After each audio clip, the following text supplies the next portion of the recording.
Pemirsa, sidang perkara dugaan penipuan dan penggelapan dengan terdakwa Zainab Ernawati digelar di Pengadilan Negeri Surabaya. Agenda sidang kali ini adalah pembacaan nota keberatan pihak terdakwa terhadap dakwaan jaksa penuntut umum yang dianggap kabur.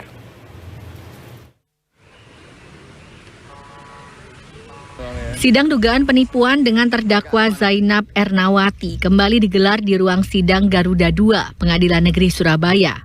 Kali ini sidang digelar dengan agenda pembacaan eksepsi keberatan dari kuasa hukum terdakwa. Dari fakta persidangan, penasehat hukum terdakwa menyampaikan sejumlah keberatan ke majelis hakim.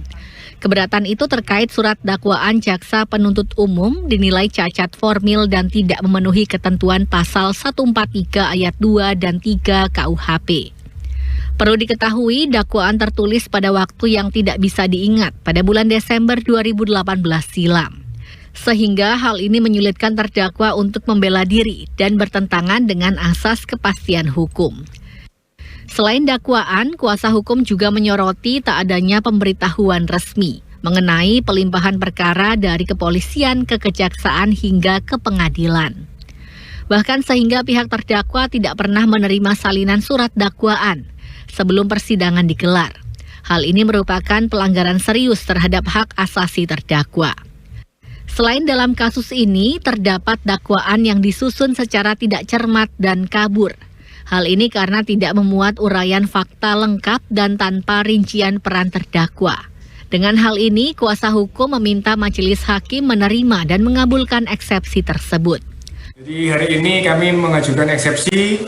Kami nilai bahwa surat dakwaan itu kabur, tidak jelas dan tidak pasti menguraikan kapan secara jelas tidak pidana yang terjadi atau dilakukan terdakwa. Dan oleh karenanya sudah jelas tentu bahwa surat dakwaan jaksa penuntut umum dinyatakan batal demi hukum.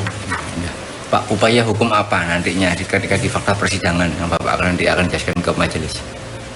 Ya, kalau dari kami tentunya dalam surat dakwaan kami sudah uraikan secara jelas tentang dugaan pelanggaran yang dilakukan oleh jaksa tersebut, yaitu tentunya cacat formil ya, tidak memenuhi syarat formil maupun material sesuai dengan pasal 143 KUHP yang menyatakan bahwa surat dakwaan itu harus dibuat dengan cermat, jelas dan lengkap.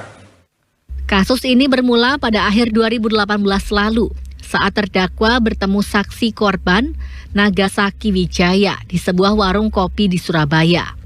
Dalam pertemuan itu, terdakwa mengaku sebagai pembeli awal sebidang tanah di Jalan Insinyur Soekarno, Kalicudan, Surabaya. Terdakwa mengaku telah membayar uang muka sebesar 200 juta rupiah kepada pemilik tanah bernama Udin. Usro Indra, CTV.